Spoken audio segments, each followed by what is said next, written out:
Hello and welcome back to Onto the Ball for the live watch along Chelsea versus Arsenal. I'm joined to begin with by James O'Brien. How you doing, Obi? You okay? Yeah, good, thank you, Scott. How are you? Yeah, good. I'm not long in. Just had to go and pick up the car, so I haven't even seen the teams. Have you seen the teams? No, I haven't, mate. I've seen nothing. No. I'm gonna look now. Trav is on his way to join us. I did hear on the radio just driving home that Gabriel Jesus has not scored in 8 games. Isn't he supposed to be the form striker in the league? And isn't Nunez a flop? So I'm struggling to understand this whole thing.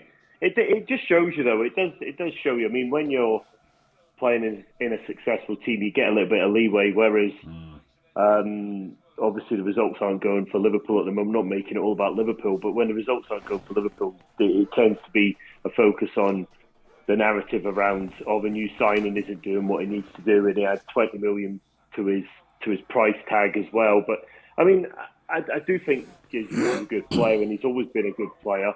He's just an interesting one with regards to how many goals he actually scores. Because I don't think he probably scores enough goals. He didn't score enough goals for City, I think, in his career, or as many as they would have liked him to score. And then Guardiola have obviously brought him in as a replacement for Aguero because he linked up the play better. And eventually it didn't really work out, and he had to start bringing Aguero back in, didn't he? Yeah. Martinelli up top, Jesus, Saka, Partey, Xhaka, Odegaard, the normal front six. White still at right back, Saliba, Gabriel, Zinchenko's back from injury. Chelsea lineup, Aubameyang, Sterling, Havertz up top, Loftus-Cheek, Jorginho, Mount, Cucurella left back, Silva, Chalobah, Azpilicueta. Excuse me. That's a strong starting 11 for Chelsea, isn't it? Yeah. You look at them front three players; there's some real talent there. He's gone back to a back four. He keeps flip-flopping between the back three, back four. Yeah, he's probably just trying to find out what he thinks his best team is, and obviously he's learning to manage them players, new club for him, different players, and he's probably just playing about and working out what the right formation is. But that front three does see. I mean, that whole Chelsea team is strong. If you look at it on paper, it's particularly strong. It's a big test for Arsenal today. I think Arsenal have been impressive this season so far. They're a good, strong team. They're doing really well. They look like they developed or kicked on from the last couple of years where they've shown signs of promise and then kind of drifted off. But getting a result away at the Bridge today would be absolutely huge for them. Oh, it would. It'd be huge, wouldn't it? I'm just checking it online. It's streaming, good sound. But yeah, it'd be mad if Arsenal won. Really, what a marker it would put down. Scott, I can't hear you. Oh, sorry, mate. I'm muted to check my phone. Just saying what a marker it would be if Arsenal win this away to Chelsea. If you win away to Chelsea, you're in a title chase. Yeah, absolutely. Really, it's as simple as that. Yeah, 100%. And I think obviously, I mean, my favourite subject going on about the World Cup again, the last couple of games for the World Cup, you go in that strong position, and then you've got that time period where you don't know what's going to happen with your players, you don't know what's going to happen with the team's players, and then you must reset the season and come back out afterwards. And if you're up there in the league and things go for you over the next couple of months, you're certainly in the mix to push on for the title if you're from an Arsenal perspective. Yeah, absolutely. I think we'd have to take them seriously as a title contender if they were top going into the World Cup. Yeah, I would say that they could very quickly fall apart after that. I mean, I've seen them top in. I mean, the 13-14 season, if you think about that one in particular, I think they were top. They were top when we battered them. Do you remember when we battered them? They went into that game top and they just faded away. They did fade away badly the back end of last season as well. They were one game away from hitting the top four and they messed that up. They've also got in the mix. They've still got the Thursday night football, which will resume as of I think it's end of January, start of February. So yeah, there's a lot of factors there, but I would say that they are looking very strong, and it will just be a case of wait and see. I think. Absolutely. Obviously, from a neutral or a rival point of view, I'm waiting to see them get some injuries and hopefully fall off. Well, I don't know. I say hopefully fall off. It's Liverpool are not in a title race, so does it mean anything to us? Would you rather Arsenal won it over Man City? I wouldn't. I think that's because we'd have to be on this podcast with Neil. I think that's why you don't want them to win the league over City. I think from the Premier League's perspective overall, I think it would be good if someone else other than City won the league. I've always thought that, and I've never understood the angst towards when Liverpool have been pushing them so close. A lot of people going, they'd rather City win the league. I think it's good for the product. I think it's good for the league. I think it's good for for football if someone other than City wins the league. I mean, from my perspective, I'd rather Arsenal win it. But don't make that a short. But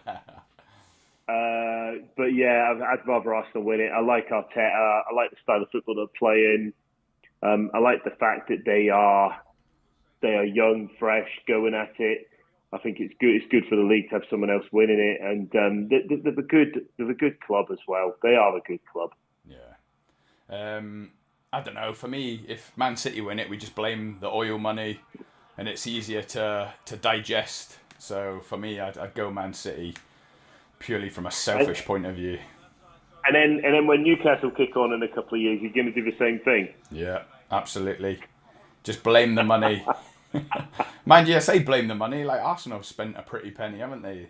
I keep banging on about it. They've been given 300 million to spend in the last 2 summers. So yeah, it's interesting though, because I imagine unless there is a good structure within the club where they've got regular money coming in, and I know they make a lot from the home game receipts, in particular, and being in London and all of that sort of thing. So teams can't just keep spending that money with a bottomless pit. At some point, even the richest of owners go, hold on a second, we need to do this sensibly. The only ones outside of that are City, and the next one will be Newcastle, and internationally PSG as well. Yeah, absolutely. Let's hope some oil barons take over Liverpool. Would you want that though, Scott? I don't know. I remember you saying you wouldn't like that, but I don't know. We're only on this earth for 80 years, OB. So if they could give me 20 years of happiness of smashing European Cups and leagues, I don't care what it took to get there, to be honest. Mate, if you can beat them, join them, as they say. Yeah, brilliant. Yeah, I can see what you're saying. I just think there's I don't know. There's something not quite right about it. I watched City celebrate when they win the league and when they win trophies, and it just feels like there's a falseness to it. You know what I mean? And it just feels like there's a artificialness to it. It was the same when Chelsea suddenly become a big club again under Abramovich. Although they've been developing and had started pushing in top 4, top 6, to suddenly be the best club around because they just spent a load of money, felt like it was a little bit false. But yeah, I suppose at the end of the day, everyone's entitled to the success, aren't they? And if they put the money in and they're getting the success, fair play. And if you're lucky enough to be one of the supporters of that club at that point, it must be lovely. It must be lovely. I'd take it. In a heartbeat. Arsenal have started the brightest here from what I'm watching. Well, okay, I haven't got it up on the live. They look like the home side. But I think we're going to see some goals for sure.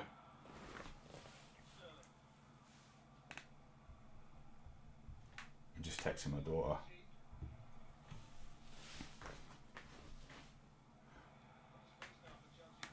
She's saying she's missing Liverpool. I need to tell her they're not on till 4 o'clock.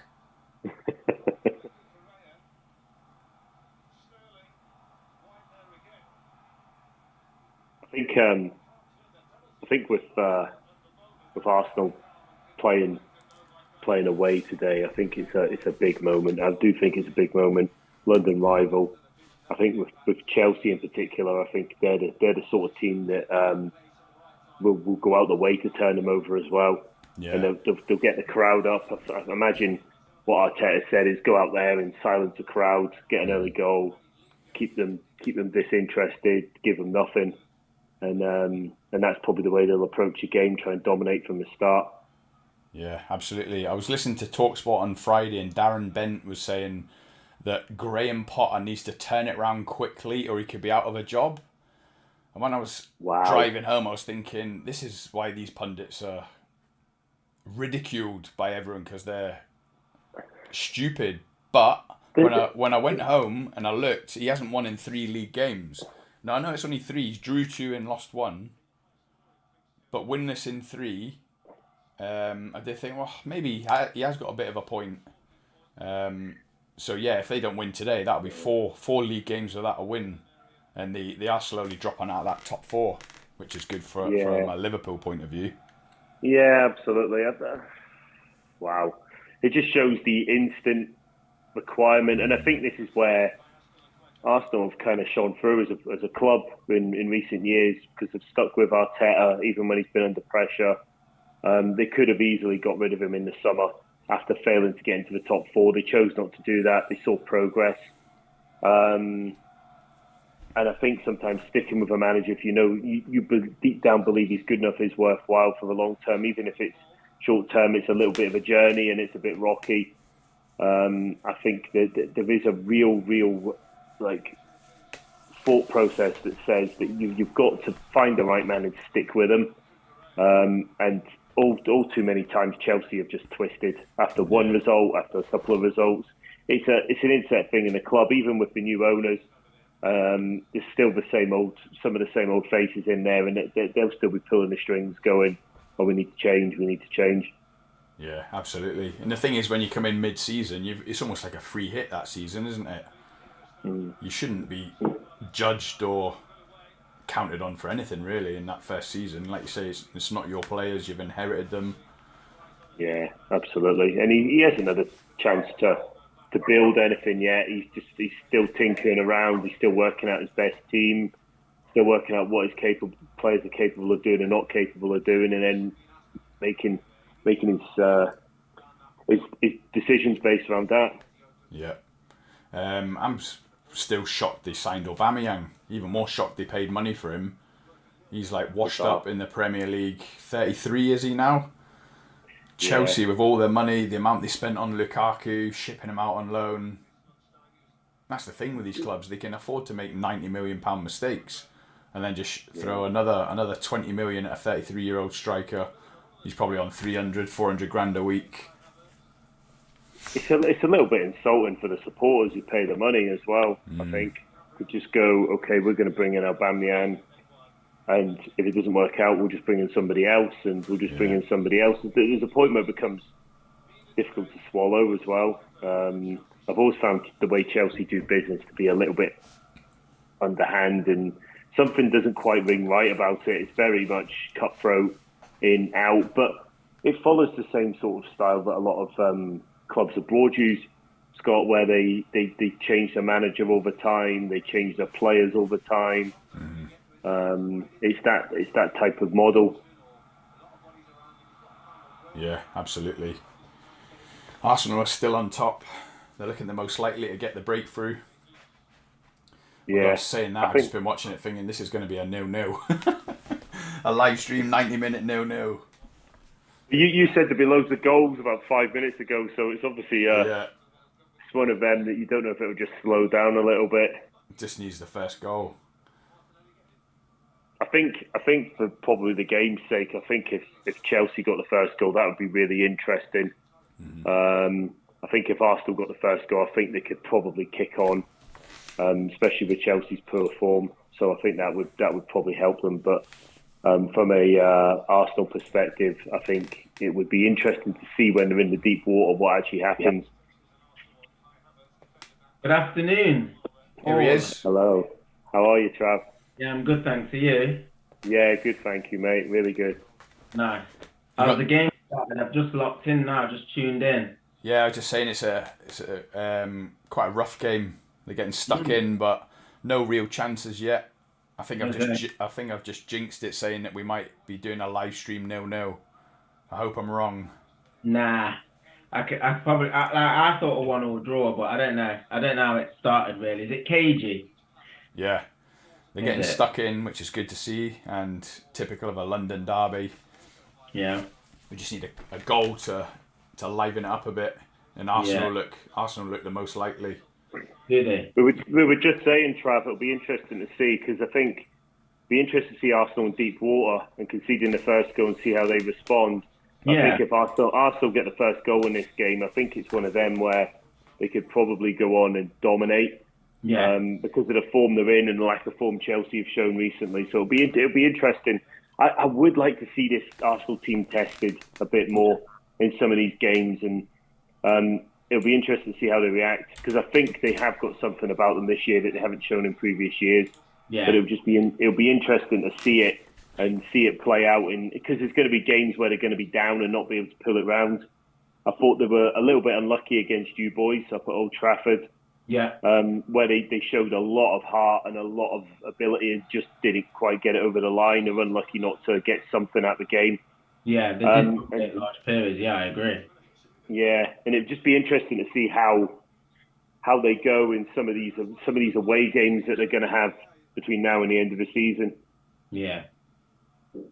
Yeah, just I think they've not fallen behind in the game in the first half an hour. I've just heard a stat as they turned it on, which is, like you said, they're a different animal this year, Arsenal, in terms of their unity and stuff. They're much more difficult to beat. So yeah, it's going to be interesting, like you said, in those away games. But Chelsea, I saw, have they lined up with Loftus-Cheek at wing back again? No, it looks like they've gone 4 at the back. Oh, have they? So yeah, 4-3-3. Right. Potter's tinkering, isn't he? He's tinkering at the moment. Yeah. And injuries have played a part with them and all, because Chilwell's missing the World Cup now, ain't he? Yeah. They've got Reece James out. So I think if Reece James and... Oh, they're in now. I think if Reece James and Chilwell were fit, I think they would both be playing, to be fair. I still think they're lacking a top striker, Chelsea, but I think they'll get Nkunku next year. It's going to be interesting, but... Don't you think as well, Havertz is such a talented footballer and he's got everything, but I don't think they've ever found his right position and the right system for him to play in. It frustrates me when I watch him, because there's a world-class footballer there. It's clear. Jesus. Oh, good challenge. I agree. I agree. I like Havertz as a player. Like you said, I think he's got everything, but... He's certainly not a striker, is he? Nah. 5 to 10 years ago, when teams had like the old-fashioned cams, like playing in the number 10 role, like what David Silva was when he first came, and Mesut Ozil, or that kind of player is what I see him. But that's sort of a dying breed now in the modern game, I think, that position. There's too much need for discipline off the ball. So a lot less teams are willing to allow somebody to just have a roaming kind of drift in and out the game kind of impact, because ultimately you're a dead player and then you just get overloaded in other parts of the pitch. Most teams play 3 in midfield now as well, which doesn't really help players like him. You either have to be like a box-to-box midfield player or that type of player. You can be creative, but it's like the modern day Silva's like Kevin De Bruyne now. Like you said, is a bit all action, can do the midfield job, but can also create as well. So I think it kills Havertz in that sense. But no, like I agree, top player in there. But yeah, we were just basically saying, how have Chelsea ended up with 33-year-old Aubameyang up top, especially after spending 90 million on Lukaku and then shipping him out on loan. He must have went back because of Tuchel, because he played under him at Dortmund. That's the only thing I can think. And for the 300k a week. Yeah, and that as well, the money. And the London lifestyle. Yeah, I think, I'm surprised, he's probably going to have the bit between his teeth. A lot of the promos that Chelsea did were quite direct in terms of the Arsenal slander, which a lot of the Arsenal fans found quite surprising that he sort of went there as far as he did, because he was like, he seemed really revved up for the game. How's he started? Dead. Much all Arsenal, really. It's getting a bit end to end now, though. Yeah. What's the story about this Saliba? Why was he on loan? Because he's brilliant. I think he was only 18 when they signed him. Yeah. So physically, not in terms of his height, but maybe his power and his strength, he probably just wasn't quite there, and he probably needed to play against men. That sometimes can happen for young lads. No matter how tall they are, they need to play against men. So he probably gone to the French league just to sort of get used to it. They probably didn't feel he was ready physically for the league at the time, but like you could see, he's got all the talent. Is he in the France squad? Does he get a sniff?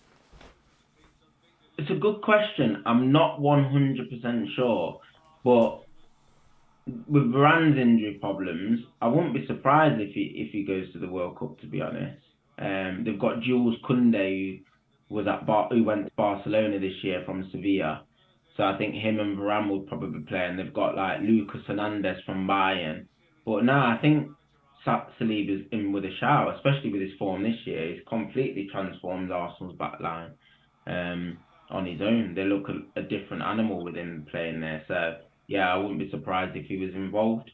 I have to see the squad. The squad's surely going to be coming out over the next 10 days, surely. Yeah, I'm just looking now. He's played 5 UEFA Nations League games. Has he? So he must be getting in. Yeah. But it'll be interesting to see how they do in the World Cup as well. I think they've gone a little bit under the radar with some people, even though they're the champions. So that'll be interesting. Yeah, they had a poor Euros, really. I mean, when they played against Switzerland and they went ahead in that game when Pogba scored from about 30 yards, I thought, they'd just go on to win it. And then they just collapsed. And they've got such a great squad, haven't they? But yeah, I don't know. Deschamps been there quite a long time. I think probably if they don't do well in this tournament, I think this could be his last major tournament, especially with Zidane out of a job. I think he could potentially be earmarked for that position. Saliba's started. Sorry, Obi. Saliba's started 5 of the last 6 France games. Has he? Yeah.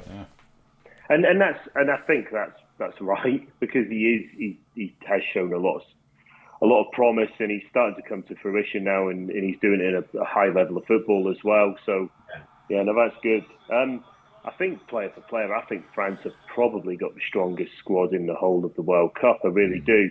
Them, and maybe less so, maybe Brazil.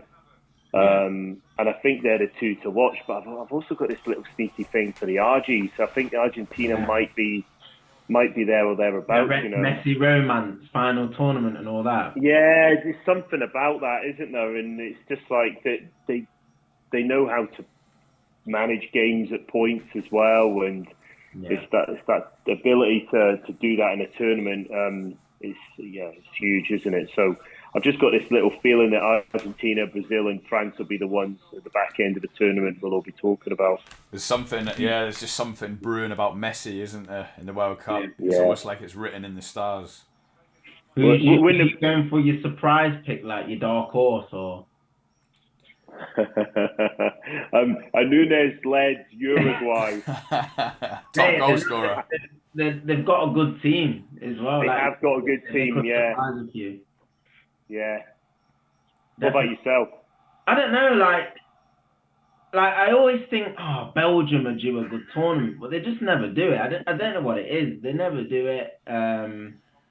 Same with the Dutch, but yeah, surprise pick Uruguay. Maybe one of the African nations, like a Senegal or something like that, may spring a surprise for me. But I'd like to see one of the African nations go quite far in the tournament as well, because they don't get enough publicity in these tournaments. But like you said, in terms of like winning, you can't really look beyond Brazil, France. Germany are always a tournament team, aren't they? Those 3. No England.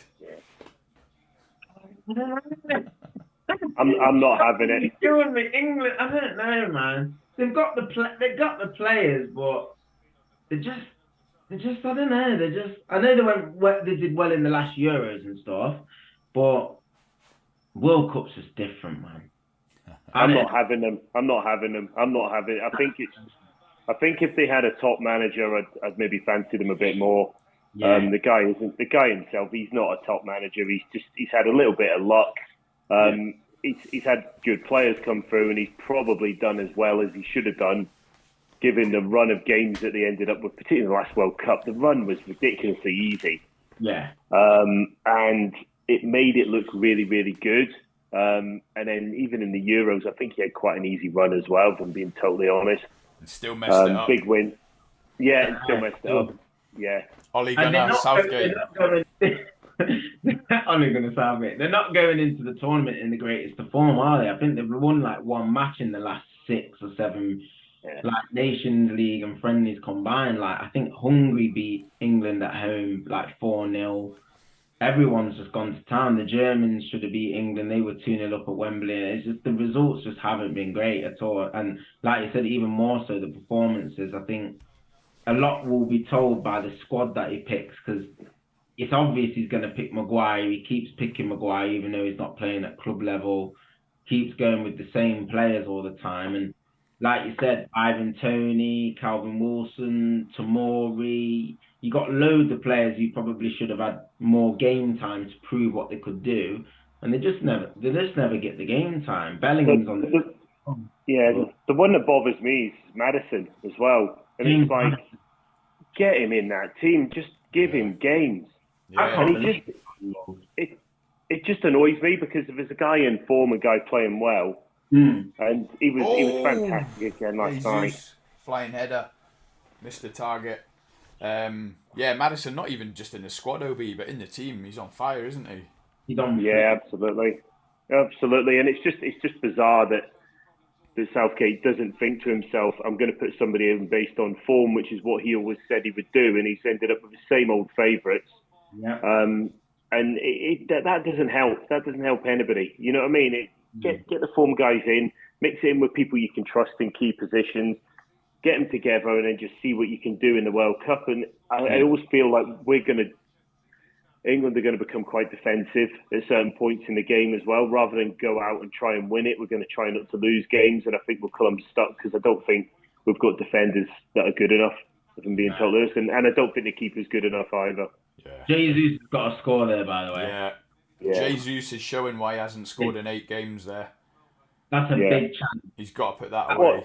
Surely not informed Gabriel Jesus. When I first saw it, I thought he was offside because he had that much room. But it's a great ball. Yeah, perfect ball. His run's perfect, but the finish just lets him down. But the thing is, I wish Neil was on this stream, because he's ridiculed Bobby Firmino for years for being the false 9 assist maker, and Gabriel Jesus has not scored in 8. Although they said he's the one that brings everything to the team. Yeah, he pieces everything together, and he's got 7 assists in these 8 games. It's interesting though. It's interesting though, isn't it? Because narrative's really important, and we're saying this just before you come on, Trav. That we talk about Nunes compared to Jesus, and I know it's a little bit tongue in cheek, but when you're in a team that's doing well, you get a little bit more leeway. And you get seen as a player that's linking stuff up, and that's fine and everything else. But if the team doesn't win football games, suddenly it's like it's on you, and you're not doing the business. And I'm not saying it's completely without merit, but the reality is it's probably somewhere in between of having a little bit of balance and then not really being all about that one person, because ultimately there's another 10 players on the pitch at any one point. Yeah. It's always the same. Like I said in a previous stream, like, the numbers that Nunes is putting away would be raving about him if he didn't come in at the same time as Haaland, and obviously Haaland's smashing it. So you can dress it up however you want. Yeah. But look, Gabriel Jesus has been a great addition to the team. No one can deny that. But if we're going to be judging strikers on goals, he hasn't scored in 8, and them's the facts. I think that's why you can't necessarily judge players just on the numbers that they get, and it is the overall package, isn't it? I think with Nunes, though, Jesus knows the league. Do you know what I mean? Nunes doesn't, and he's going to need that element of time, at least a season, just to get used to the way the league plays. You'll probably see the best of Nunes like next season, or like part way through next season, to be fair. I think, like you said, I know we have banter about it, but I don't think... You're taking the words out of my mouth, Trav. I was just about to say, do you mind putting that in words in the group chat? So I can Yeah. sense it. I'll leave that one. We'll leave that for here. We'll leave that for here. Can we make that a little short, please? Please. Here's a Right, question. anyway. Here's a question for you two, actually. Do you think at national level, I've always thought this, do you think the manager should have to be the same nationality as the country that they manage? Yes or no? What's your view? No, not for me. It doesn't matter. The team's the team, and no matter what nationality the manager is, it'll soon be forgotten 10 years down the line. It's if you bag a World Cup or something, no one will care. But as you both know, I'm not really one for international football, so Obi's probably got a stronger opinion than me on it. Yeah, no, I agree. And if you play back to the women's Euros, the women's manager, she wasn't English, was she? It didn't make any difference. Team showed the same amount of passion, will, everything else. The players on the park at the end of the day are of that nation, and that's it. You just carry on with it. I don't think it makes any difference. No, I'm with you too. I agree. Yeah, but there's just I know some sections of fan bases believe that if the players have to be English, the manager has to be English, etc. But no, I just wanted your opinion. And what about players as well, Trav? Like Laporte is French, isn't he? But he plays for Spain. Due to like citizenships and stuff. That's a massive grey area, I think. There was a whole piece around Messi as well, wasn't there? Technically, Messi could have played for Spain because he moved over, but he moved over for football reasons when he was young, wasn't he? Barcelona took him. Sorry, it's hard to say. Like, I don't know. Like, if you're pregnant for like 8.5 months in one country and then you fly to another country just for like the last part of your pregnancy and give birth, you're technically that nationality, but really you're not. It's a weird one, but like you said, citizenships and stuff, living in a certain country for a certain amount of time gives you that right to represent. But I don't know. It's a really, really difficult one to really like iron out and discuss really. But like you said, I think some certain players use it as a little bit of a cop-out, and I know they have like rules where as long as you've not represented them at first team level, then you can play, because a lot of players play for a different country at under 21s and below, and then at first team level, then once you've played for that country, you can't play for nobody else. I don't think you should be given that choice, because a lot of players like play for a country that's not so great, and then a team just comes out of nowhere that's amazing, and then they're like, all right, I want to represent them now, and it just makes it powerful. So I think you should, from like under 10s or whatever, however they do it, you should register who you're going to play for, and you have to stick to that. That's what I believe anyway. You shouldn't be able to countries like part way through and stuff. I don't know. There's Haaland was born in Leeds.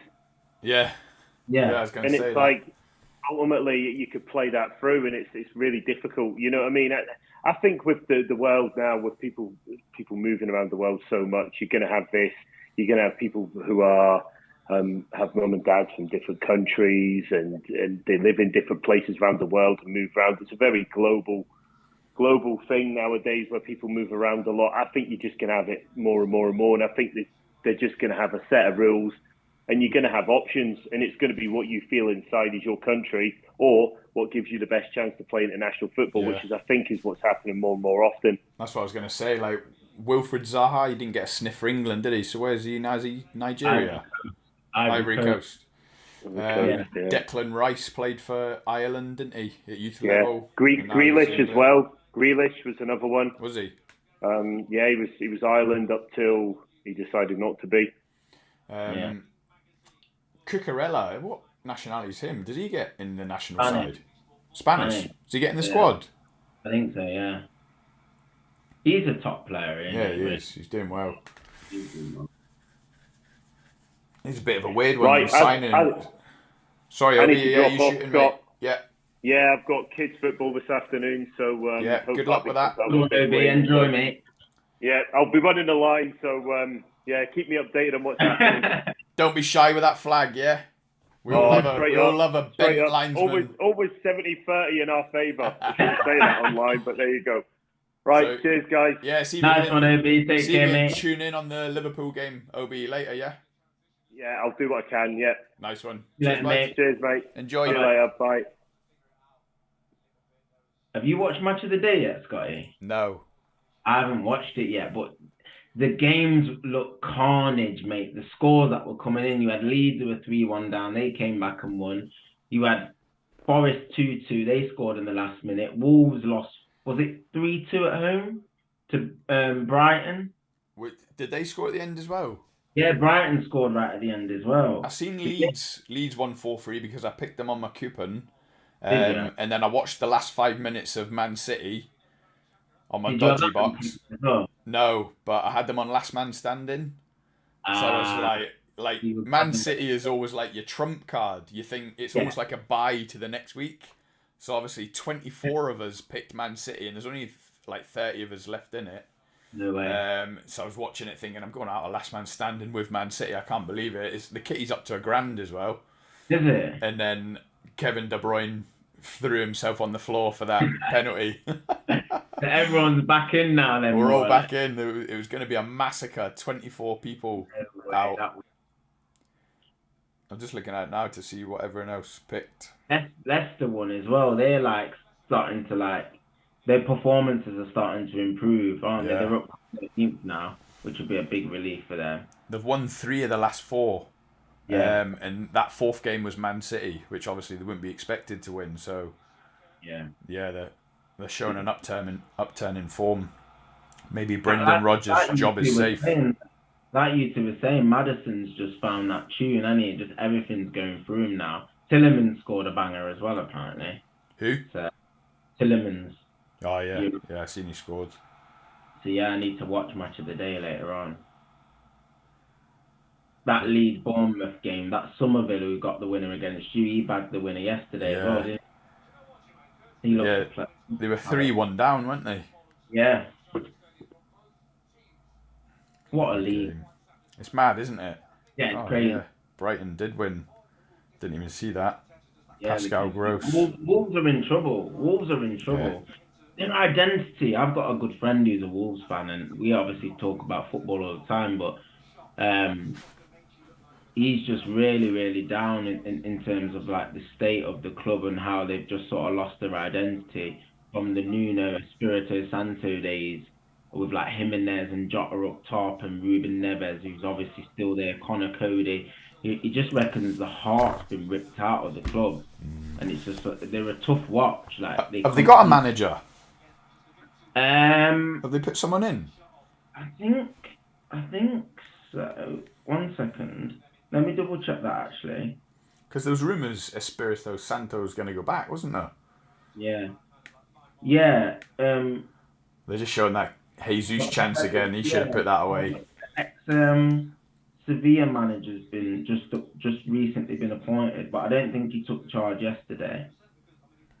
He's an experienced manager, so it'll be interesting to see how he does. But they've lost a lot of players over time.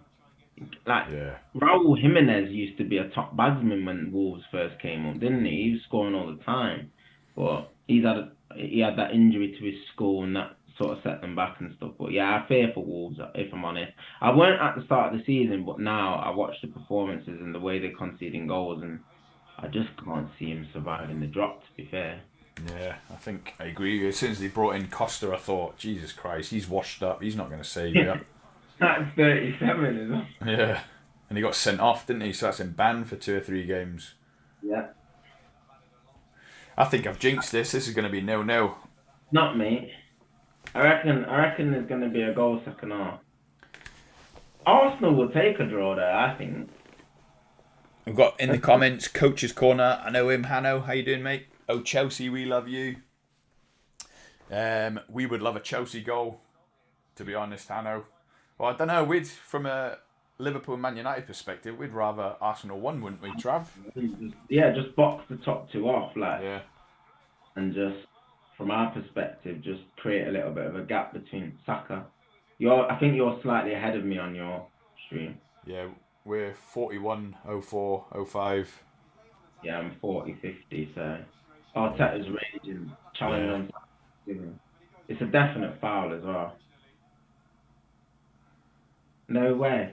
Has he booked Saka for fouling Cucurella when he should have got a free kick? Don't know. It's definitely a foul on Saka, though, ain't it? Yeah, definitely. But then retribution. No, Yeah, picking for Saka. that's a foul, 100%. It's all this refs letting the game flow nonsense. It's stupid. Yeah. If it's a foul, it's a foul. I don't think that's a booking either, Saka's challenge. No, I don't. All this letting it go is just angers the managers, angers the crowd. No. What is happening with the state of, like, refereeing and that? It's just gone, isn't it? Since VAR and all that, it's just the refs. They They've lost their expect heads. VAR to, like, make the decisions for them. Yeah, but it's twisting their thinking as well, isn't it?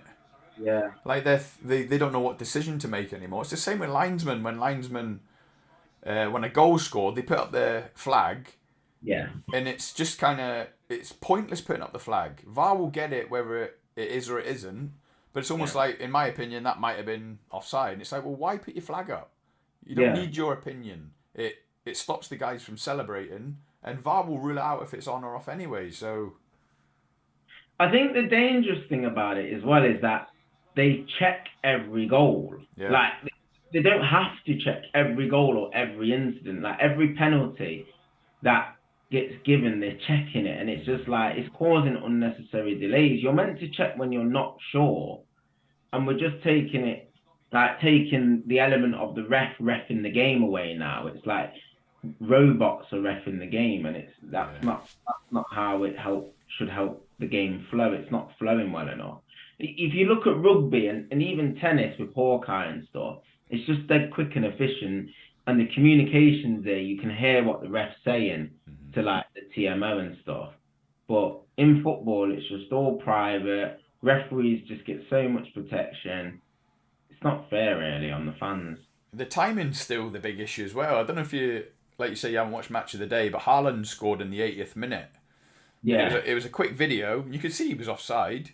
Yeah. But VAR took like 2 minutes. Yeah. To rule offside. Actually. It's a 10-second thing. Yeah. Have you seen De Bruyne's penalty? Yeah. Do you think that was a penalty? In the letter of the law, it is, but he bought it. He pulled the ball back, and he was like, "Go on, just kick my calf," which he did. So in that sense, it is a penalty. It was clever, like you said. The defender's just been a little bit rash. Yeah. Poor defending, really, but free kick. Oh, is he not giving that? Yeah, like you said, not really much going on in the first half. I think Arsenal will be content.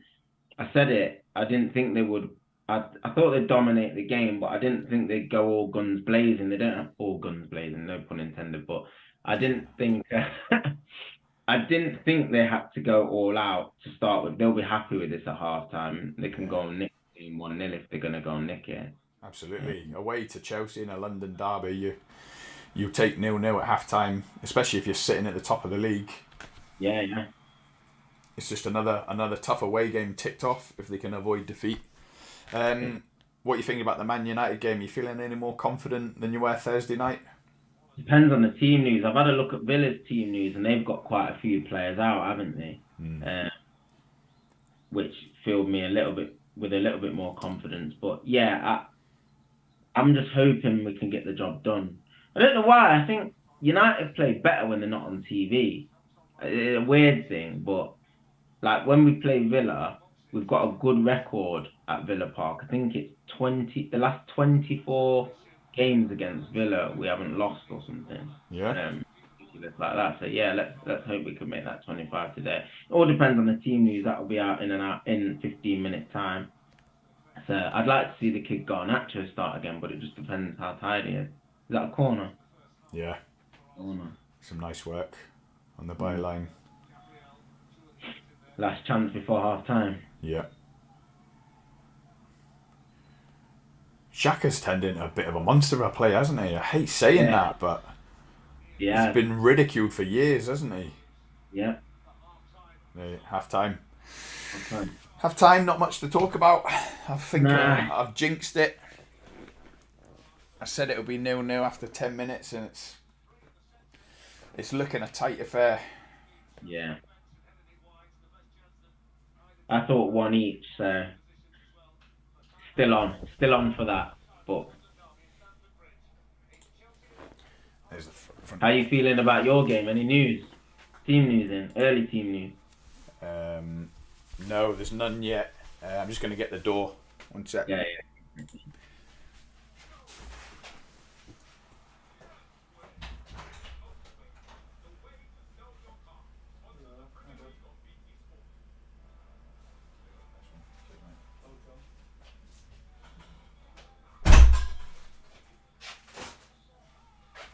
No.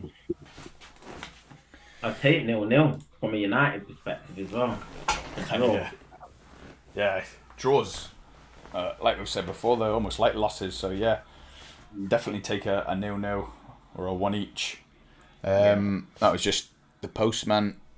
He's delivered. My mate's little boy. He's won today. I've just got him a Liverpool kit. Oh, what are you doing to him? Early doors, torture, early doors. Let's have a look. What colour? The red strip? No, the white one. Okay. Let's have a look. Have you got it there? Yeah.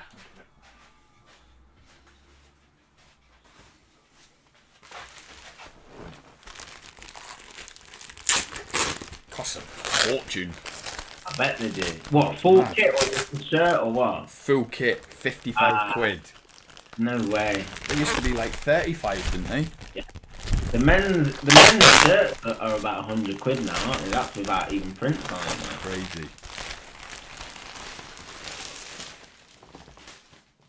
Don't you try and squeeze into it, Scotty. I know what you're like with your kits. You've got hundreds of kits, mate. I like the kits tight, don't I? But I think this is a little bit too.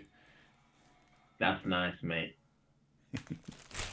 Woody, if you're watching this, which I know you're not, happy birthday to the wee man.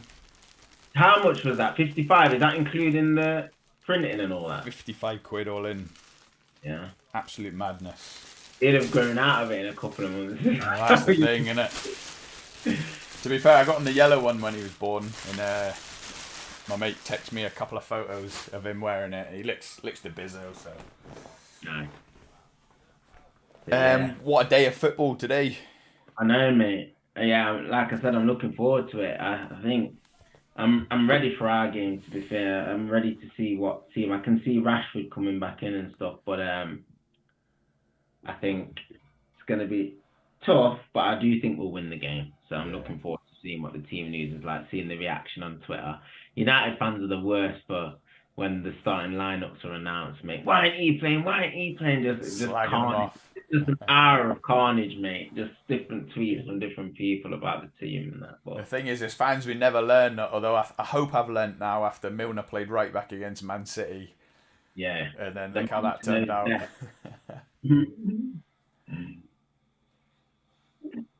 Kite is injured again, ain't he? Who? Naby Keita. Oh, yeah. He's an absolute waste, man. Yeah. Just get rid. Let his contract run down and just get rid.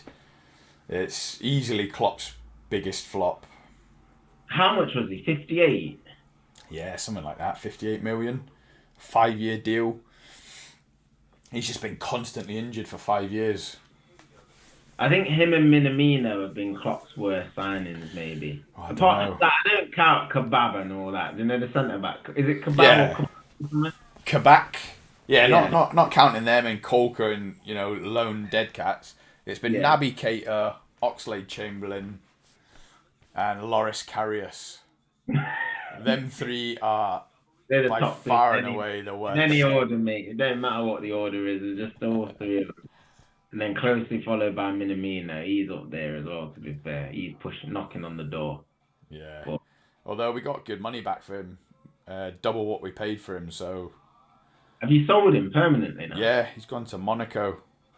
Wow. He's not faring too well, though. They've voted him the worst signing of the summer in the league. Divock Origi's been voted the worst signing in the Italian league. Just goes to show how much Klopp got out of these players, mate. Especially Origi. He was class for you in terms of a super sub. He was like Solskjaer was for us. Came on and just had that knack. But absolutely.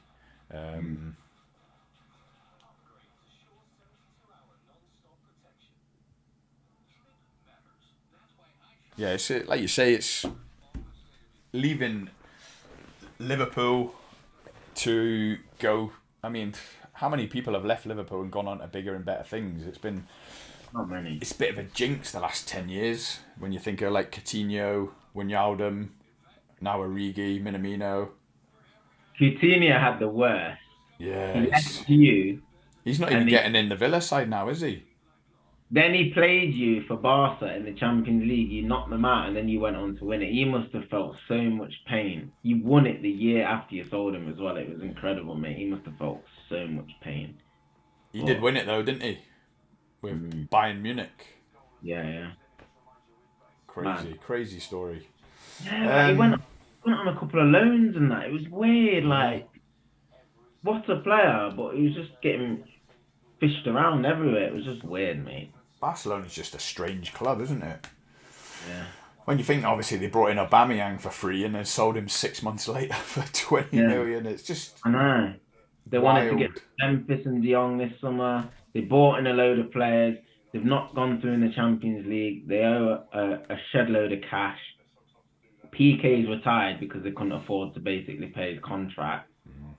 They're just a mess, mate. They're just so unethical. It's untrue, but it makes you wonder how they're able to sign the likes of Lewandowski and stuff when they're not paying the players and they owe other clubs money. Like, where's the sanctions in the ruling bodies allowing this to happen? Yeah, it's corrupt, man. Corruption, mate. Oh, that's that Jesus chance again. He should have scored that. It was on the plate. He tried to glance it too much. If he'd have just got his head fully on it, I don't think the keeper would have had a chance. Yeah, I went to see my mummy yesterday and we was having a chat about Arsenal and she was like saying next season they still need a top striker. He's going to finish his chances. Yeah. They do get a lot of chances, don't they? That header, he's got to score. It's like he's heading it with his eyes closed, man. Yeah. You can see what he's thinking. He's just glancing it in at the near post, but get your head fully on it. The keeper would have done well to get anything on it. It's a good, strong panel. Scotty Parker, Kia and Rhea. Yeah. Scotty Parker at Bournemouth this season was a weird one, weren't it? It's really weird. Yeah. If they give Gary O'Neill the job full time at Bournemouth? I don't think so, but he's doing a decent job. Well, he was. They're flying, aren't they? They win again yesterday then? Nah, they were 3-1 up against Leeds. That was the Leeds. Leeds, yeah. But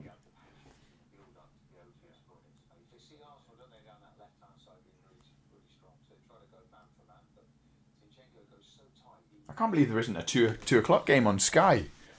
Nah, it's the United game, but it's not on TV.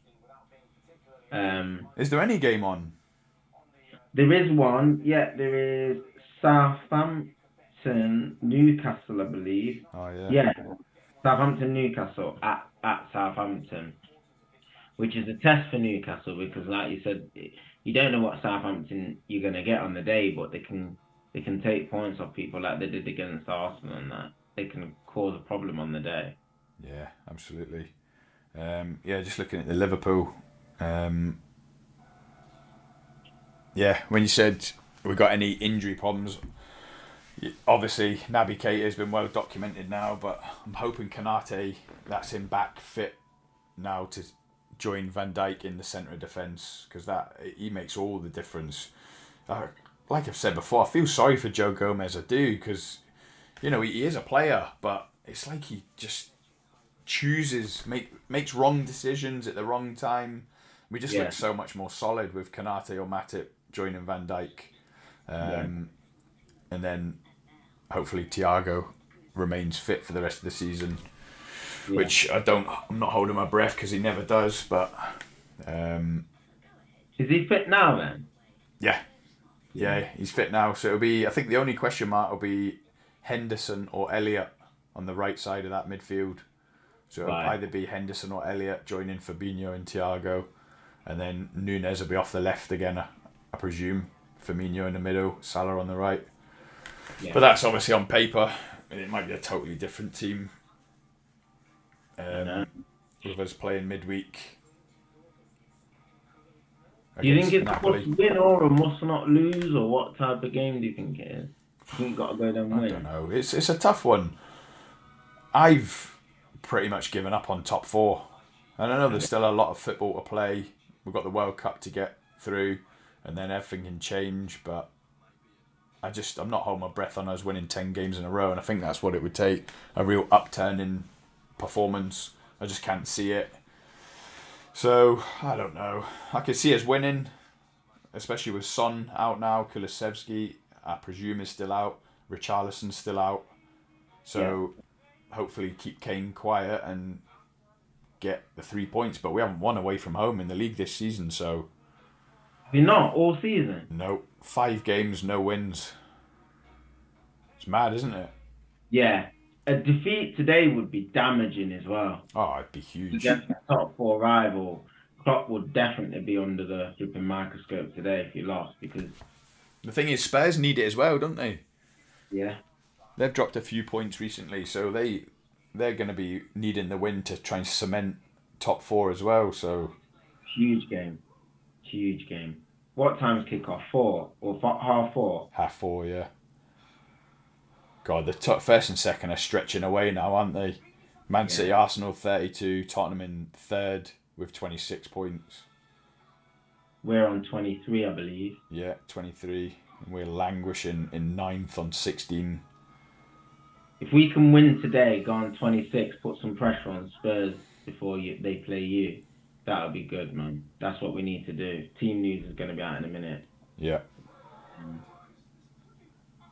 Oh, 1 second. Martial's on the bench. That's a massive plus. Yeah. Yeah, the full teammate here, it will be in a minute.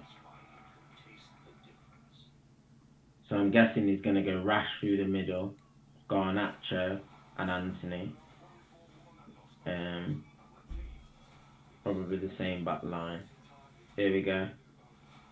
Rashford comes in for the suspended Bruno Fernandes. What, has he got 5 yellows? Yeah.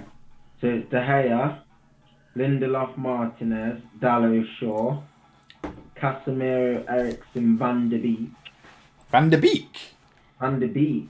Wow. Rashford, Garnacho, CR7. What is that, a 4-4-2? I think it'll be a 4-3-3 with Rashford off the right, Ronaldo through the middle, Garnacho on the left. And then the bench, Fred, McTominay, Elanga, Martial, Shoretire, Pellistri, Malacia, Maguire, Dubravka. So Where's Sancho? Injured. Yeah. Yeah, so if we need to change it up, you've got Martial that can come on and maybe like Elanga, but there's not much strength in depth. That's why we put a couple of academy players on the bench, but it's still a strong team. There's still no excuses. It's a strong lineup. The back five is playing well with Casemiro sat in front. So it's still excellent. Let's see if I can get Villa's team. But it's a strong team. But I'm surprised he's gone with Ronaldo. You think this is him being brought in from the cold, or is he just forced to? Yeah, I think it's a forced thing. I think when Martial gets up to speed, you'll see him drop back to the bench. But yeah, with no Sancho and no Anthony, I don't know where Anthony is either. They've gone Martinez, Patty Cash, Konsa, Mings, Luca Digne, Jacob Ramsey, Dendonka, Douglas Luiz, Wendia, Watkins, Bailey. Still got quality individuals. There's no way Villa should be doing as poorly as they're doing with those individual players. But like you said, it's always whether they can get a team out of them. But no, I expect a tough game, but I do expect us to win just. Yeah, it'll be a good game. Especially Emery's first game. I know. See how Twitter's reacting to it. Garnacho starts, which is good. He deserves his place. Van de Beek starting as well. I'm on Van de Beek watch, mate. I'm going to player cam him like the old Sky Sports player cam, mate. Red button, straight on Van de Beek. I'm going to watch him intensely because I don't know. It's just not happened for Van der Beek. Why is it? Why has it not happened? It's literally from day one it hasn't happened. What has happened? I think when we signed him, like Real Madrid wanted him and some big clubs wanted him from Ajax. And I think it was a little bit of a flex from United, just splashing the cash, showing we had the money to be able to buy players that were linked with some of the biggest clubs. And Solskjaer, I just don't think fancied him for a long time. Obviously, he went on loan after his first season to Everton. That didn't really work out. But you'd think with Ten Hag being in charge and him being an ex-player that he would get some opportunities, but not even Ten Hag's been playing him. It's really worrying for him. I think he's probably going to move on soon. He doesn't get in the Netherlands squad anymore, does he? Not at the minute, no. No. It was when he was at Ajax, but I just don't. I can't see him going to the World Cup, to be fair.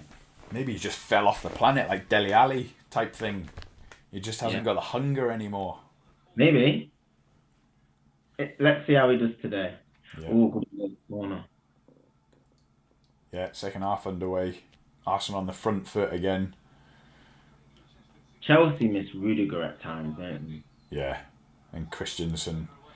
I saw on TalkSport. Oh, Christensen as well. Yeah, I saw something on TalkSport. One of Rudiger's representatives came on talking about like the fees that so-called agents get and stuff like that, and he gave Rudiger as an example of how clubs don't sort of value players with the amount that they offer them in contracts and stuff. Because when his contract was running down, he was like basically explaining that Chelsea didn't really offer him the money that he felt he deserved, but he wanted to stay at Chelsea. Really?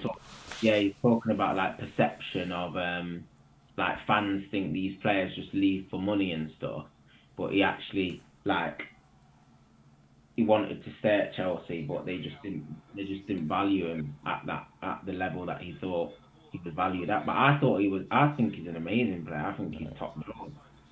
It sounds like the Gini Wijnaldum saga. He wanted to stay and Klopp wanted him to stay, but we just didn't value him in that kind of Mo Salah, Virgil van Dijk category of 200k a week. No. So he left and got his money, and look how it's worked out.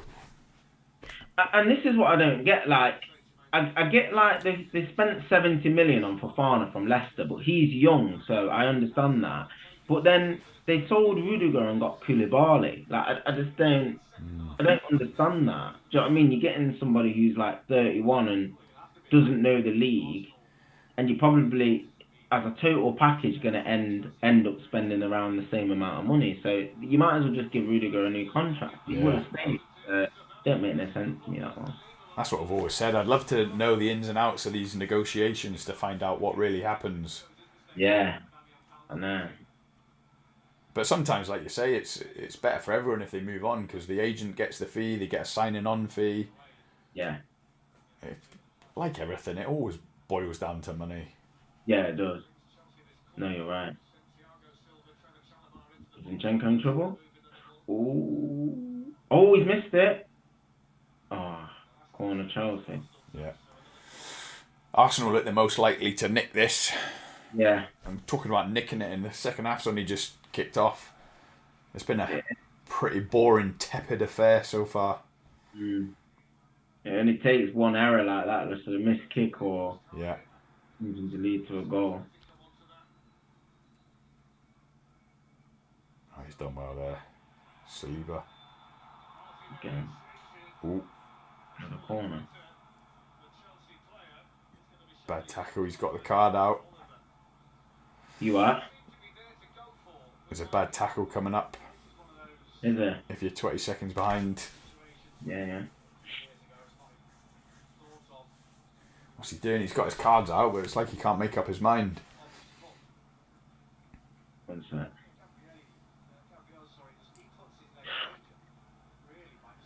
Nah, it's very, very accidental. Yeah, he just kicked the bottom of his foot, didn't he? Yeah. It's a foul and it is a yellow, but it's very theatrical from Martinelli. I don't think he's trying to get him sent off, but the reaction from the Arsenal players is a little bit uncalled for there, man. There's just nothing sorer than kicking the bottom of someone's boot, though, is there? Yeah. Oh no, it hurts, man. Let's have a look. It's high. It is quite dangerous, but I don't. Ooh.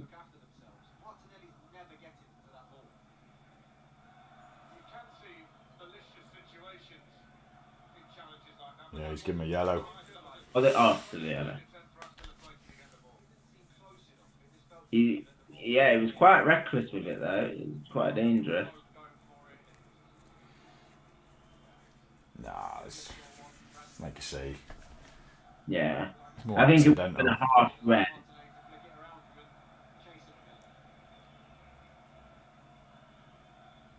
Yeah, it would have been a half red card. We need a goal, don't we? I Doing think. a live stream and no goals. Watch the whole Liverpool Nah, game, you and it want was goals, don't you? You want goals. a goal to the wrong side.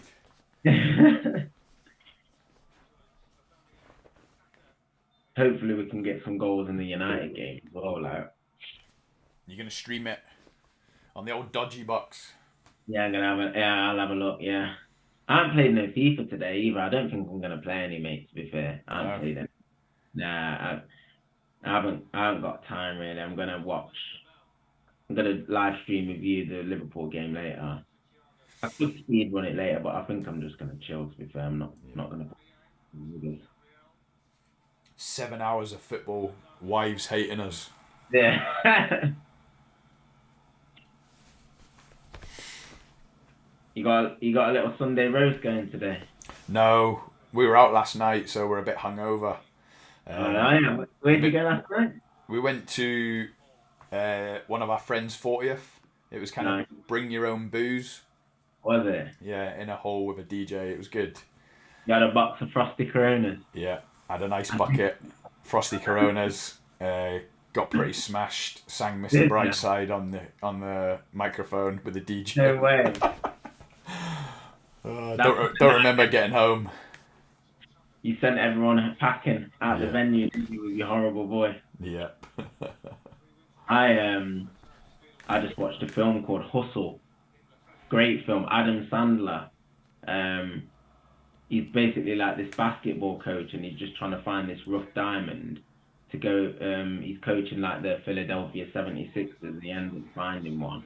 Well, he ends up getting a coach's job, but the rough diamond ends up playing for another team. I won't spoil it because it's worth a watch. It's on Netflix. On Netflix, yeah. Have you watched the Watcher yet? Nah, I've got it on my list there. Get on it. It's Is it good. good? Yeah. I love a whodunit. Yeah. Is it one of those things that they come out every week, or is the full thing? No, it's there. Yeah, it's all there. You can binge it. We're going to get on Gangs of London next. Have you watched that? Nah, I need to get Watch back it. on the box set game, man, to be fair. Series 2 of Gangs of London is just out. Yeah. So that's next up for us. Come on, Chelsea and Arsenal, give us a goal. Free kick Chelsea. Yeah. Has it been taken yet on yours? Have they taken the free kick on yours? Yeah, just now. No, Arsenal comfy. Wow. Party's so important for Arsenal, isn't it? Like, even that foul that he just gave away there is like what teams need to like stop counter attacks and break play up. And I think when he don't play, they do miss him massively. Yeah, massive. What's the deal with Mendy? How's he lost his place? Because Kepa is crap. He's obviously back in now. Now that Edouard Mendy. Basically, when Potter joined, Edouard Mendy was injured. Right. And Kepa was playing unbelievably, and he just didn't drop him. But now Kepa got injured in the last game, I think, or it might have been the game before last. So I think Mendy's been restored. But Mendy was unbelievable last season. He was just saving everything. Here we go. Jesus. Delivered. Oh, good punch by Mendy. A goal's coming. I think there might only be one. My prediction of 1-0 is looking. Oh, it's not looking bleak, but we do need a goal. It needs a spark. But it's a pretty even game now. I don't think. Arsenal should have scored. Again? Yeah. They're gonna regret this, aren't they? Yeah. What, from a corner? Oh, two of them. Party tick off of Martinelli's head. Ah, massive chance.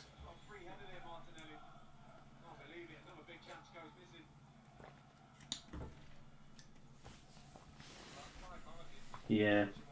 See, fans on Twitter saying, I know Eric Ten Hag has his hands tied slightly, but seeing Van de Beek starting after his performance on Thursday is worrying. Hope he performs better this time round. So he's going to be my one to watch for sure. Donny Van de Beek. Mm. Is this going to be like every week when I say Liverpool season starts today and then we get smashed? Donny van de Beek's. Donny van de Beek, mate. Donny van de Beek's whole Man United career starts today. You can't get going, mate. You just can't get going. Oh, he played against Sociedad. Yeah. Yeah. He's just one of those players, like, I don't know. He's creative, but this league physically, I think, passes him by. I just think it's too fast for a player like him to really flourish. Yeah. He's intelligent. He's only 25. Some players just suit different leagues, don't they? This is just a really, really physical, fast, unforgiving league. I think it is the best league in terms of its competitive nature. I don't think technically it's the best, but Ronaldo's got the armband. What is that all about? Oh, because Bruno's out, ain't he? And Maguire. I was just looking there. Surely Martinez has got it. Ronaldo's got it. Is that a bit of arse licking from Ten Hag? Nah, I think a lot of the players do see Ronaldo as a leader. I know he divides opinion in the press and stuff, but a lot of players do look up to him. They really do. His influence on the squad's like his individual actions sometimes remain to be seen, but I think in terms of his team ethos and how people view him in terms of his team ethics, he gains a lot of respect amongst the squad. Reece James in the stand looks a bit better than when he had that green hair. Can you remember when he had his green hair with that green coat? Yeah. He looks normal today. It was proper grass green, wasn't it? Yeah.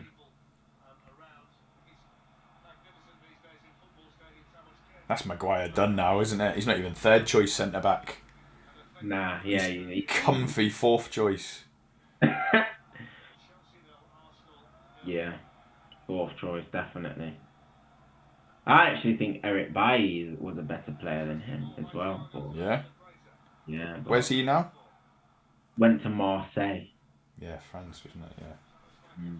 But I think it was funny, actually, because a lot of people have always questioned whether he got injured because he didn't play games or not. And I saw a tweet from Marseille the other day saying 8 minutes into the game, Eric Bailly's come off injured. I thought, oh, mate.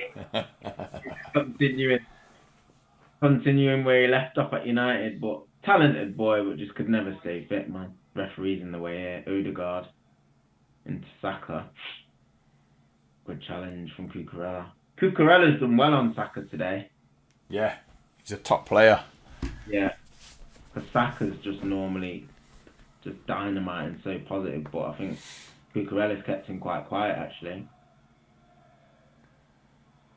Good movement from short now. There we go. Jesus has drifted wide. Oh. That'll be a yellow card. Who for? For Chelsea. Chalobah. Yeah. Neither side really looks like scoring at the minute either. No, they don't. That's the thing. We need someone to make a mistake, really. It feels like that's the only way we're going to get a goal. Yeah. A slip, a bad touch, anything. Both teams are giving the ball. Both teams keep giving the ball away as well. They're not keeping possession well enough. Neither team. Oh, Martinelli should have scored. Volley back post. Absolutely. Yeah, they're going to rue these missed chances if they don't put one away in the next 10 minutes, because like I said, this is Chelsea really. Like they're not really unbelievable on the eye, but they can grind out a result. And if Arsenal don't score, they could regret it. Okay.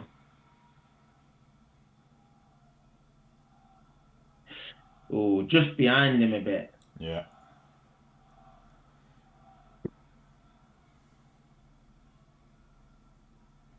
See if I can get any more team news from United. When the players missing. Is Anthony injured then? He must be. He's missed a couple of games now, hasn't he? He's missed a couple, yeah. He must be injured. Villa last time out lost 4-0 away at Newcastle, so they're going to be right up for it. I have to wait for Ten Hag's pre-match press conference, see what he says about Anthony, and it's good to see Martial back there. Hopefully he can get on the pitch at some point and get half an hour under his belt. The ideal scenario is that we're in a comfortable position, a couple of goals up or whatever, and we can start to ring the change. Jesus was in. Good save from Mendy.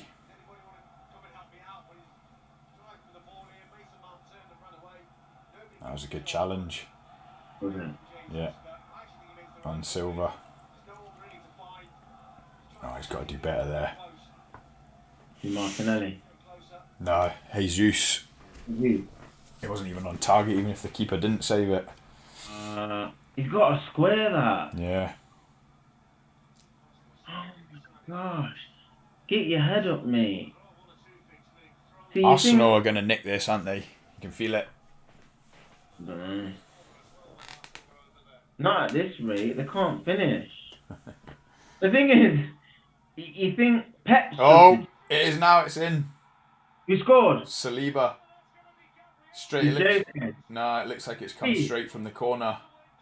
I don't know. Saliba must have got a little touch on it, but it's basically gone from the corner through a crowd of players into the net. When are people going to take this Arsenal team seriously, mate? They're going to win the league. I'm glad Neil's not on. They're going to win the league. If De Bruyne and or Haaland get injured, which they're both susceptible to injuries, Man City are nowhere near as effective. If that happens, Arsenal are going to win the league. That? It's Saka celebrating. Saka, who's got? Gabriel. Well, it's Gabriel that looks like he's got the actual touch on it. It's gone straight in from a corner. Nah, Gabriel got the touch on it before it went over the line. Serious, mate. This would be a humongous 3 points to go to the bridge. Oh, it is. Yeah, Chelsea responds. Let's see how they respond to this. But Arsenal, they're not going to respond. They've been nowhere near at it today. Arsenal look the most likely to score. They've got the breakthrough. It was going straight in from the corner. How often do you see that? Gabriel nearly missed it. Why? Look at Cucurella in the box. He's just hugging someone. It's like he's slow dancing. Why didn't he stick his leg out? Yeah, it's a huge goal, and Arsenal just play on the counter attack now. Yeah, suits them perfectly. To be honest, like you said, I don't even think they'll invite Chelsea on. They've been dictating the sort of the tempo of the game without really.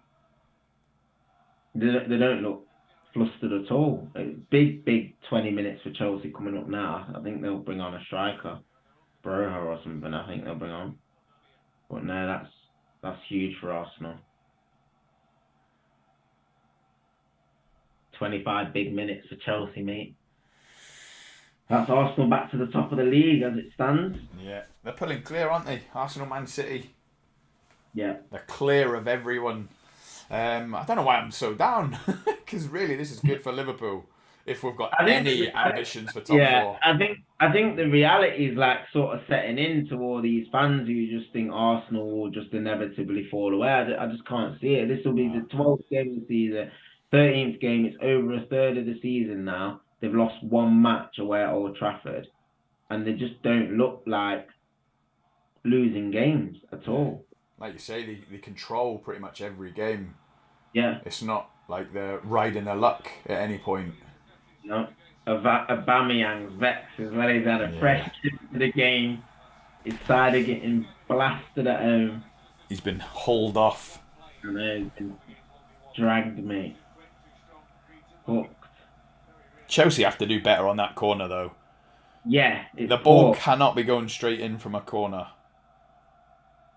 without anyone getting a touch on it. No. Not pacing Saliba, mate. Can't see it. Saliba is different gravy, mate. Yeah, he's good. Absolutely different gear. And he's only 21 as well. Yeah. Quick across the ground, can play, strong. He's got the lot, mate. He just don't even look phased. When he was running back then, there was no panic, was there? Just like... Is it too early to call him a Rolls Royce of a player like Van Dijk? It's not too early, mate. Sometimes you just get them gems, mate. I don't care if he's 21. He's just like... Rio was like it when he was at Leeds and West Ham. You just knew there was the player, do you know what I mean? Like, he was going to develop into that top player. It just reminds me of that. It's not too early, mate.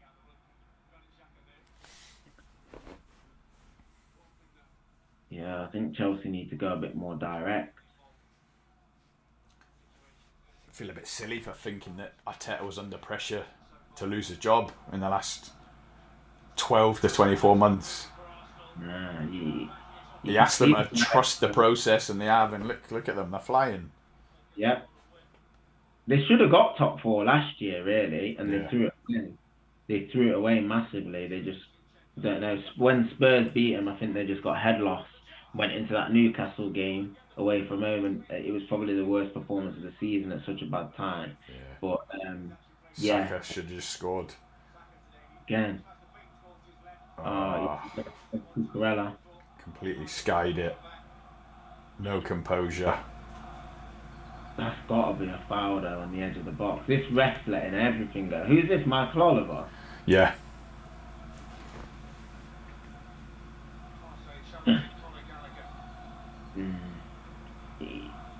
Right foot. Weaker right foot. Yeah. He's in again. Oh, Mendy's come out. Oh, he's got it. He was in trouble there. Jesus. He had to get that. Did he? Yeah. What's your He's done feeling well. like teams playing out from the back? Do you like it, generally? Or Not in particular. no? Sometimes it just, like you say, we've talked about styles and like what's in fashion. Sometimes it's just a bit in fashion to do it, but sometimes I don't see what you're gaining from it. Get it up the park, and you can still win it up the park miles away from your goal. A lot of the time it's just inviting unneeded pressure, isn't it? Yeah, I think so. The problem is some managers can't coach it. Do you know what I mean? It's not an easy thing to coach. Like just like, oh, play it short. It means you can play out from the back. It really don't. Like it's hard to do. And then, like you said, you've got to give the players the confidence to make mistakes doing it as well. Mm-hmm. But I see Chelsea in this game trying to play out from the back, and they don't really look that comfortable doing it. I don't think they've got the players really to be doing it. Yeah. When they get Fofana back and stuff and Chilwell, Reece James, it helps because your fullbacks sometimes are an outlet doing it. But with this team, like you said, they're better off going long. To be fair, it just keeps them back. Where is Koulibaly? Is he injured? Yeah. How have Chelsea ended up with 32-year-old Koulibaly? Is he 32? 38-year-old Thiago Silva. Yeah. They got Fofana because they needed that younger blood, but he's got a long-term injury. I think he's out the season, Fofana. Is he? Big blow, mate. Has he played at all for them? I think he played like 2 games. Yeah, So unlucky because he was out a lot of last season for Leicester as well. But he's a really good player. It's poor. I don't know what Cucurella's doing. I really don't. I've just seen it again. It was weird. Yeah. Bad goal to concede. Yeah. So yeah, Chelsea have basically got a whole back 4 out. Chilwell, Fofana, Reece James. Yeah. Kante's been out for time. Kante's just washed up now, isn't he? Amazing footballer, but I think he's like 30, he's just turned it as well. Yeah. Contract running down. Like I said, Chelsea tried to get De Jong in the summer when United chased him. And they needed that midfield player, I think, because, like you said, with Kante being out and Jorginho, like probably the wrong side of 30 now, I think they need someone who's going to dictate the play. They haven't got that player as Martinelli now. I think Jorginho's in the last year of his deal as well, isn't he? Yeah. They're going to go on a big spending spree, I think. Because Conor Gallagher's a weird one as well, because at Palace, I think he played more advanced than what he's playing for Chelsea. He's picking the ball up quite deep. He weren't like that at Palace. He scored loads of goals and was creating like quite high up the pitch and that. But Chelsea play him in this like dead, like weird, industrious, like box-to-box role, and I think he looks uncomfortable. Yeah. Yeah, personally. Chelsea are not getting back in this. Chelsea are... How are they as far up the league as they are? I mean, it's obviously good for Liverpool and Man U. I'll take it. I want them to fall out. Yeah, exactly. It's a good result. Good result for us. Chance for us to see some daylight and for you to claw back some points on Chelsea today. Makes our games huge, this result, if it stays this way. Yeah, massive.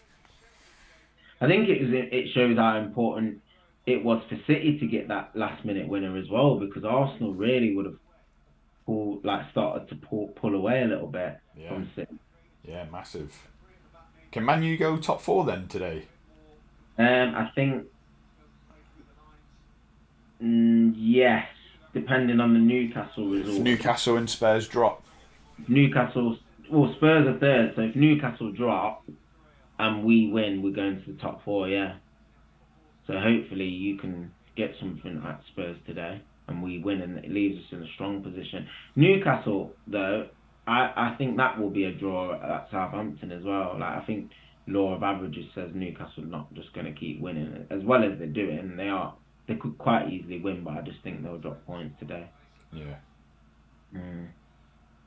You watch. I'm saying all this, and United's going to drop points. You just watch. My head will just fly off. I'll be fuming, mate. Don't worry, I'll turn it into a short for you, okay? I know. I can see something dodgy happening at Villa Park, mate. Unai Emery on his first game ruined my evening. Yes. The relegation battle's hotting up, isn't it? Yeah. You got obviously Forest, Wolves, Southampton down there. Villa playing News today. Bournemouth are getting sucked back into it a bit because they were mid-table. Oh God, Bournemouth have lost 4 in a row now. Well, yeah, like you said, it's so tight down there. All it takes is a couple of results where you don't pick up points. Like, there's 4 points separating 13th to the bottom. It's just not a lot. It's the difference of like 1 win. Do you know what I mean? So if a team gets a couple of wins down there, like if Southampton win a couple, they can go up to 9th. Do you know what I mean? They're 4 points behind you and they're third from bottom. It's like... Leeds and Leicester have shot right up. They're both mid-table now. Exactly. Couple of wins, like you say, and you're right out of trouble. Yeah. Yeah, we've just got to do the business today. I hope we score early, man. Chelsea are in. Cut it back. Missed his pass. Oh, now Arsenal. Counter. Jesus, yeah. Go on. Yeah, he's in. Oh, Mendy's out. Oh, he's fluffed it. Has he? Put it over the bar. How many chances does he need? Odegaard. Great work by Jesus. Mate, I think he's going to get chopped out of a few fantasy football teams, ain't he? Jesus, he keeps missing, mate. Oh, Odegaard fluffed his lines. But yeah, that, like you say, they'll just invite Chelsea on now and hit him on the counter. Why did he come back in on his left foot? He should have literally just taken a touch out his feet and smashed it with his right foot. His weak foot's quite good, Odegaard. He's normally comfortable. Don't know why he's tried to come inside. He gave the defender time to come back in. There's one touch there, roll it. Yeah. I don't know. Oh, it's all Arsenal now. It's all Arsenal. Chelsea trying to play out, putting themselves in trouble. They can't get out. Stupid. Yeah. Martinelli's been quiet today. Yeah, yeah. Saka, overlap, come in. Here we go. Yeah, second goal finishes this. Yeah. Saka, he's winding up. Good block. Yeah, Saliba, dominant. Saliba, mate. He's unreal. Look at him just skipping past people like crazy. I think he's the next big thing. Yeah, without a doubt. How much was he? Do you know?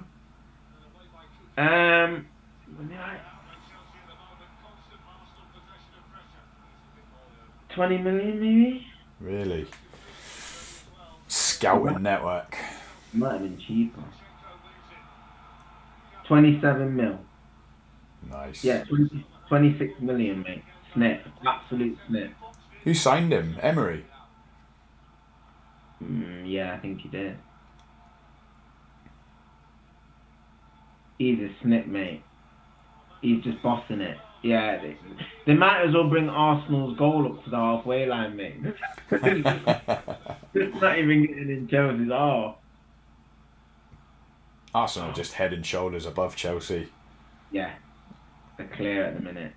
They just look like the home team. Arsenal will kick themselves if they don't go on to win this game now. Yeah. Oh, that's Piliqueta. Awful. You can see why he's a fullback. Well, is he on to put a cross in and shank it or something? Yeah. Yeah, they're just bopping it about now, running down the clock. Xhaka and Partey just controlling the tempo now. What's happened to Raheem Sterling? He's in serious Dele Alli territory as well. I don't know what he's doing. That's the look like, yeah. I'd have had him back at Liverpool as well. I know that wouldn't have been many Liverpool fans' choice, but I rated him highly, but it just feels like it's not working out for him at Chelsea.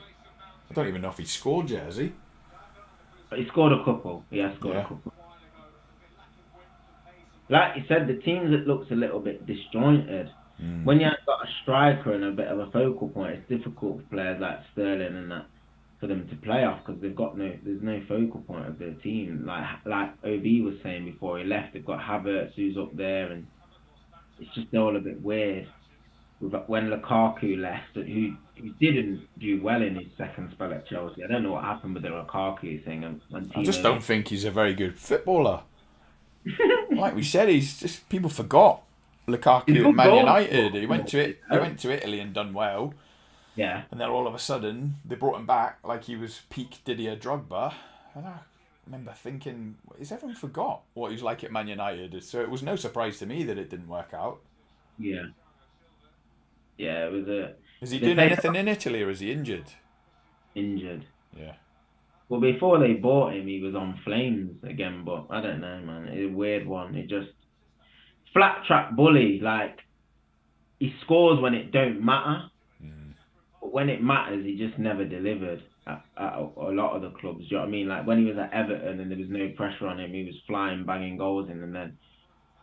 I thought he did okay at United, but... he didn't repay the fee. Same with the Chelsea second spell and stuff, but yeah, difficult one with Lukaku. I think Chelsea need to go and get a striker and a midfield player in the summer, definitely. Big priority, similar to United with the striker situation. Is this Nkunku the real deal from what you've seen? Yeah. From what I've seen, I think he is, yeah. Where is he at now? He's at Leipzig. Leipzig. Yeah. But you never know, is he going to be another Timo Werner once he comes to the league? But I don't think so, personally. I think he's got the right temperament as well. Like, everything's just ice cool. Ooh, that's a handball. That's a handball. On the bar? It's going to be a penalty. What, Arsenal penalty? No, Cucurella. Yeah, Arsenal penalty. He had his arm out. He moved towards the ball. Was it in the box? No, I don't know. It might be outside the box, actually. It looked outside the box. His foot was in the box. Yeah, no, his hand was outside the box, so... But his feet were in. Are they going to give it because he was stood on the line though? No, it's not. No, VAR's not got involved because it was outside the box. Right. If it was inside the box, it would have been a penalty. But because it's not. It's not like VAR's given a free kick. Right.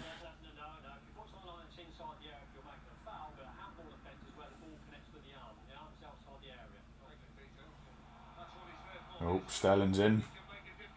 Good ball. Oof. Gabriel. No, Ben White. Good chance. So you can see if Arsenal 1-0 is always a dangerous score, ain't it? Absolutely. Yeah, Ben White's done well. Ben White, right back for England. Are you having it? Yeah. Yeah. Yeah. Especially with Reece James out now and you've got Walker and stuff, but will they put Walker centre back? I just don't know if they're going to go 3 at the back for England or what. But yeah, that was quite worrying how easily Sterling got in. Yeah. Chelsea have come alive a bit now, putting on a bit of pressure. Big last 10 minutes. Yeah.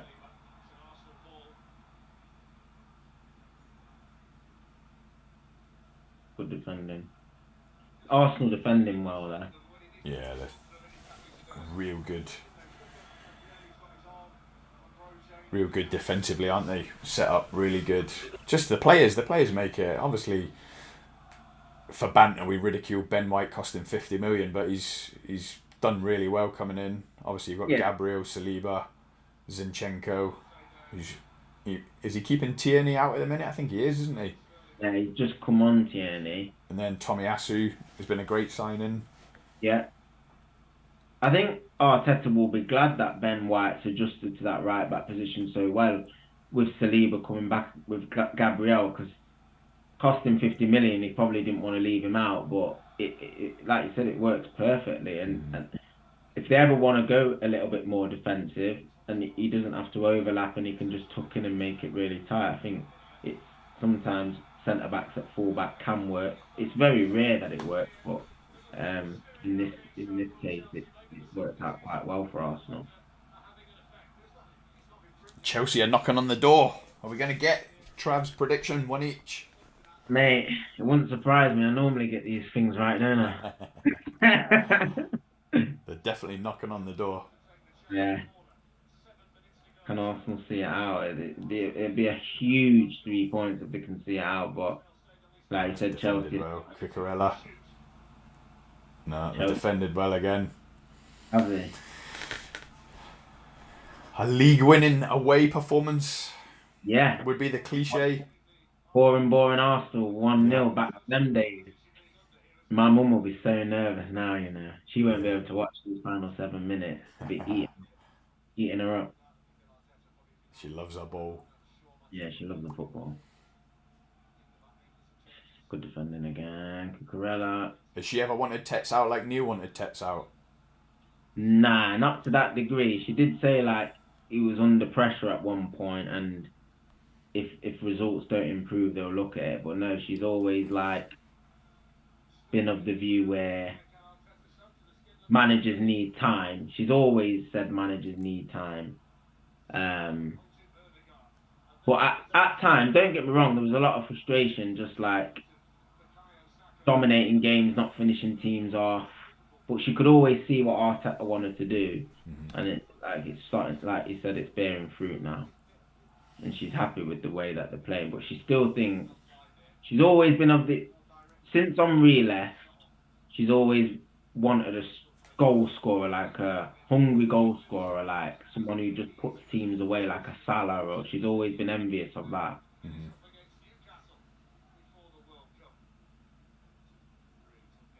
Someone who just scores. Now Arsenal are the envy, aren't they? Martinelli and Saka. Any team would have them. Yeah. Well, imagine if they just had like an Aguero in his pomp at the end of everything. This game would have been well out of sight. Yeah.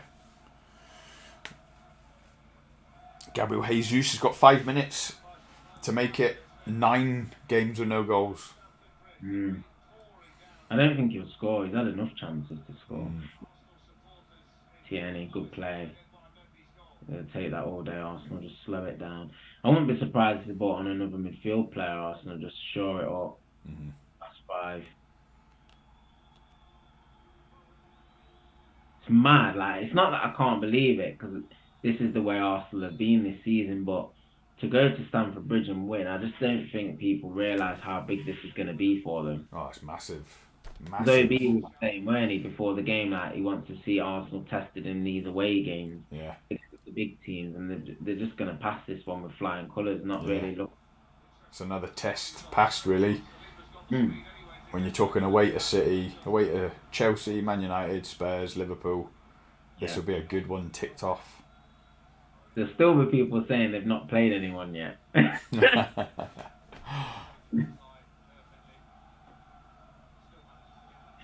Keepers. This is going to be a nervy 5 minutes. The kitchen sink's coming in it. Here you go. Here's your midfield change. El Nenny's coming on for Odegaard. It's almost as if I know what I'm talking about, Scotty.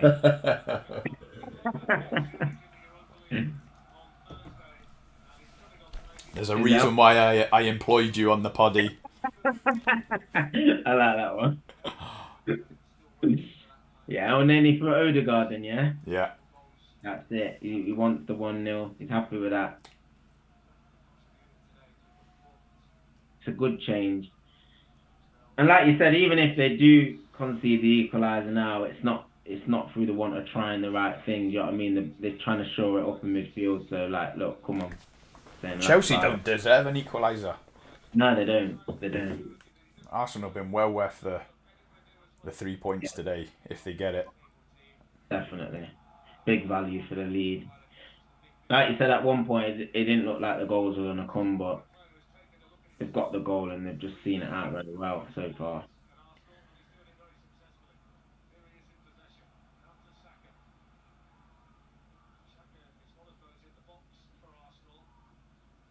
They're still sticking to the philosophy as well. Like, they're still trying to play out, and they look very relaxed, Arsenal. Do you know what I mean? They're not panicking. They're not just thrashing it forward. They're still playing football.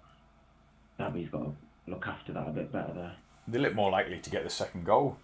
Yeah. So like you say, complete control. There's no panicking. Yeah. Trying to get it over the line. Partey's passing between the lines, man. Yeah, that's quality, isn't he? Even Xhaka, I don't know where this Xhaka's come from. Where's this Xhaka been the last 5 years? Complete turnaround. Like you said, though, it just goes to show how important balance of the team is, because now he's just got that protection next to him. With Partey, he can just like express himself a little bit more. Probably thought he was like doing everything himself when it was like other players next to him, but found the idea. Sterling wants it. Oh, that's good. Xhaka again. Is it? Yeah. Just mopped it up like the janitor. No fuss. No stress. Where does this leave Chelsea then? Like, not in terms of the top 4 gone, but like the big blowing. Maybe Darren Bent had a point on Friday when I was berating him driving home Friday night, thinking, "What are you talking about, you muppet?" He might have a point. He was basically saying that Graham Potter needs to turn it around fast, or he could end up out of a job. And I thought, are you mad? But fair play to Benty. I looked at the results, and this will be winless in 4 now. And they're not a club that like builds slowly, are they? That like they spend a lot of money and they expect instant results. They're not afraid to sack managers. I know, like Luis Felipe Scolari and stuff, Andre Villas-Boas, they were out the door within a couple of years, max. Yeah, not even a couple of years, was it? It was like 9-10 months. Yeah. And to be fair to Potter, like I said earlier, Chelsea have got almost a whole back 4 out. Reece James, Chilwell and Fofana. So they've got their injury problems. And that's a difficult thing. If you're in Potter's position and you're flying at Brighton and that Chelsea job becomes available, at the time it becomes available, it's difficult to turn that job down. But in hindsight, he probably should have waited to the end of the season. But obviously the Chelsea job would have gone, so I can see why he took the job. But yeah, it was once in a lifetime, really, wasn't it? Yeah. Especially, go on. Especially with us writing him off, saying that because of his name, he'll never get a shot at a top job. And then literally 3 weeks later, he got a top job. So it shows that we know less than Darren Bent. But at the same time, don't forget the money. He'd have been on what at Brighton, 50 grand a week. I bet he's on 200 grand a week now. Yeah. When Chelsea appointed Potter, it worried me like instantly, and the reason it worried me is because they got a new owner, and I knew for a fact the owner wouldn't have earmarked Potter like instantly when he came in. I think it was more like a bit of a hype job, like a fashion thing. Everyone was like, "Oh, look how Brighton are playing," and he's just, I think he's got a little bit excited, and he's like, "Yeah, let's Potter." Do you know what I mean? And that's what worried me about it. I thought the squad, definitely. It was almost like he couldn't wait to sack his first manager and employ his first manager. And then, like you say, who's the in-fashion manager right now? Everyone was raving about Potter and Brighton. Yeah. So he's poached Potter. Because the decision was made really quickly when they appointed him. Like, they sacked him, and the next day they was interviewing him, and he got the job instantly. And I just thought, I know sometimes that can happen, but It's all kicking off. Sorry, Trav, carry on. Ball in the corner. The state the squad was in, I don't think Potter was. Oh my god.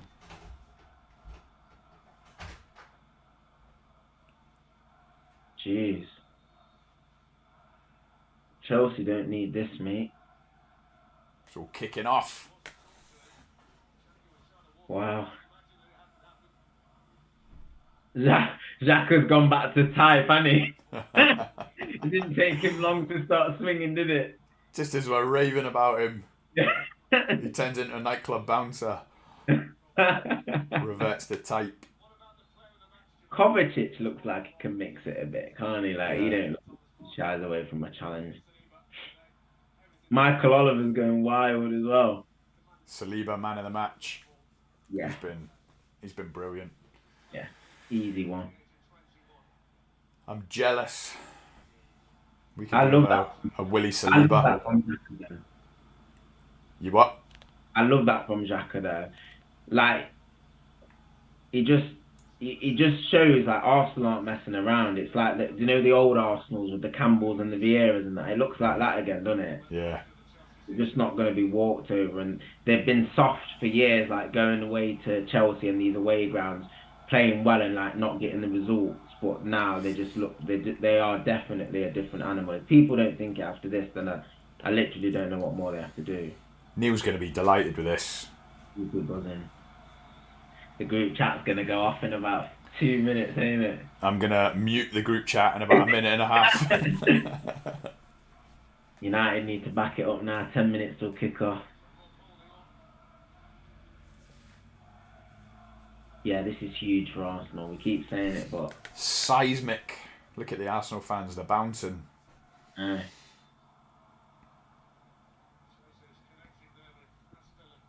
Martinelli coming off another defensive change. He eats away at the time. It's just been a real professional performance, hasn't it? It has. I agree, mate. In top draw. It didn't have to be end-to-end gunslinging. They just managed the whole game. Yeah. Got the goal.